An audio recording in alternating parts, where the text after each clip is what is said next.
وہ اتنی شدید تیش میں تھی کہ اس نے گھر میں کسی کی ایک نہ سنی، نہ ماما کے آنسو دیکھے، نہ ہی بابا کا جلال۔ وہ غصے سے پھنکارتی ہوئی اپنی کار کی چابیاں اٹھا کر باہر اپنی گاڑی کی طرف لپکی۔ آپ خدا کے لیے رک جاؤ، آپ کہاں جا رہی ہیں اس غصے میں؟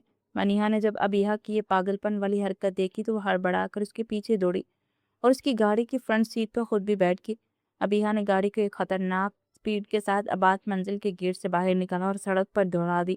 پورے راستے منیہا خوف کے مارے اچھلتی رہی، اسے سمجھاتی رہی، روتی رہی، مگر ابیہا کے سر پر اس وقت خون سوار تھا۔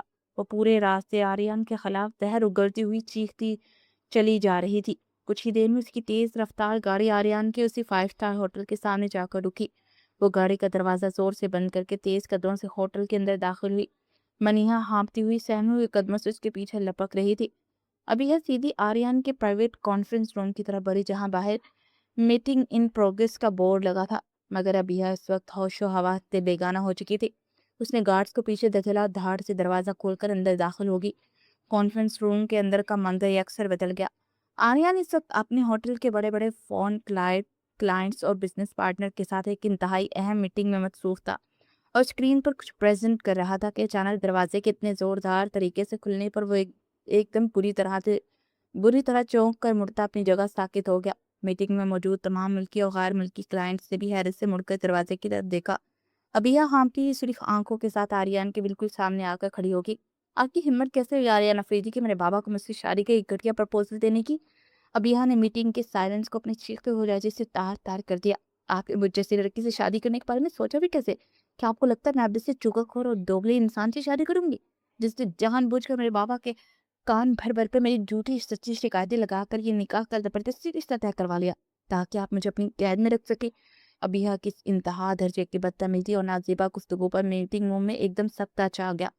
وہاں موجود آریان کے تمام بزنس پارٹنرز اور کلائنٹس ایک دم سے انتہائی حیرت اور پریشانی کے عالم میں ایک دوسرے کی طرف دیکھنے لگے اور آنکھوں ہی آنکھوں میں اشارہ کرتے ہوئے باتیں کرنے لگے کہ یہ لڑکی آخر ہے کون جو اتنے بڑے بزنس ٹائکون کی اس طرح سرے عام توہین کر رہی ہے۔ آریان کے پورا چہرہ غصے اور خفت کی وجہ سے سرخ ہو چکا تھا۔ اس کے بین الاقوامی کلائنٹس کے سامنے اس کی عزت کا جنازہ نکل رہا تھا۔ اس نے اپنے لبوں کو اتنی سختی سے بھینچا کہ اس کے چہرے کی رگیں تن گئی اور اپنے ہاتھ کی مٹھیاں بھینچ کر ابیہا کو دیکھ رہا تھا۔ اس کا ضبط اس وقت اپنی آخری حدود کو چھو رہا تھا۔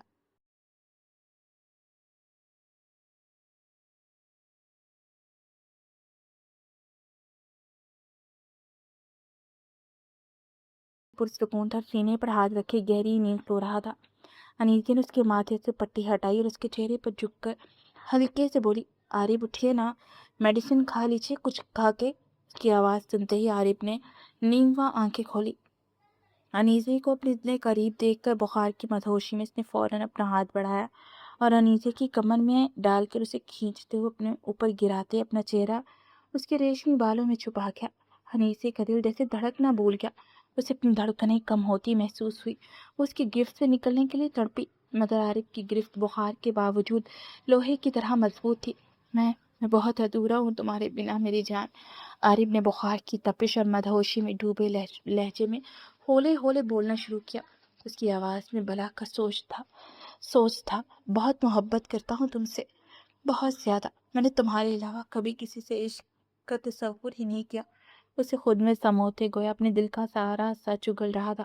انیسے عارف کے اعتراف پر کر سے اپنی آنکھیں میچ کی۔ اس کے اندر ایک ہولناک طوفان اٹھا۔ تو آج آپ مجھ میں امبرین کو تلاش کر رہے ہیں؟ یہ سوچتے ہی اس کا دل پھٹ گیا۔ اس نے اپنی سسکیاں دبانے کے لیے اپنے لب دانتوں تلے دبا لیے۔ وہ اندر سے تڑپ رہی تھی، مگر بخار میں تپتے ہوئے عارف کی حالت دیکھ کر وہ اس بار اس سے الگ نہیں ہوئی اور عارف مدہوشی میں پر اپنا حق جتاتا چلا گیا۔ عارف انیسی پر اپنی ساری شدتیں لوٹا کر اب بالکل پرسکون ہو کر گہری بے خبر نیند کی وادیوں میں گم تھا۔ دوسری طرف انیسے کا پورا وجود زلزلے کی زد میں تھا۔ وہ بیڈ سے اٹھی، فریش ہوئی اور کچن میں جا کر ابیہا کے لیے دودھ بنا کر لائی اور اسے پلانے لگی۔ وہ پوری رات اس نے جاگتے ہوئے اسی طرح صوفے پر بیٹھے گزار دی تھی۔ باہر خاموشی تھی مگر اس کے اندر ایک شور تھا۔ اس کا دل بری طرح کڑ رہا تھا۔ اسے رہ رہ کر احساس جرم اپنی گرفت میں لے رہا تھا کہ وہ امبرین کی جگہ لے چکی ہے۔ اگلے دن صبح جب عارف کی آنکھ کھلی تو رات کا سارا منظر اس کے ذہن کی اسکرین پر لہرا گیا۔ بخار ٹوٹ چکا تھا اور اس کے پورے وجود میں انیسہ کے قرب کا ایک سحر انگیز سرور دوڑ رہا تھا۔ وہ مسکراتا ہوا اٹھا، فریش ہوا اور سیڑھیاں اتر کر نیچے لاؤنج میں آیا۔ انیسے وہاں صوفے پہ بیٹھی ابیہ کو فیڈر پلا رہی تھی۔ عارف کے چہرے پر ایک چمک تھی۔ وہ محبت بھری نظر سے اسے دیکھتا ہوا اس کے بالکل پاس آ کر بیٹھ گیا۔ انیسے نے اس کے آنے کو شدت سے محسوس کیا، مگر اس نے غیر محسوس انداز میں اپنا رخ بدلا اور تھوڑا پیچھے ہٹ کر بیٹھ گئی۔ عارف نے اس کا یہ گریز بہت اچھی طرح محسوس کیا۔ اس کے دل کو جیسے ایک ٹھیس لگی، مگر اس سے اپنا سر جھٹکا اور ماحول کو نارمل کرنے کے لیے پاس بیٹھی شگفتہ بیگم سے باتیں کرنے لگا۔ جب وہ ناشتہ کر کے آفس کے لیے اٹھنے لگا تو انیسے کے پاس آ کر رکا۔ شام کو تیار رہنا انیسے، رات کو ہم ڈنر کے لیے باہر جائیں گے، وہ سنجیدگی سے بولا۔ انیسے نے تڑپ کر ایک سر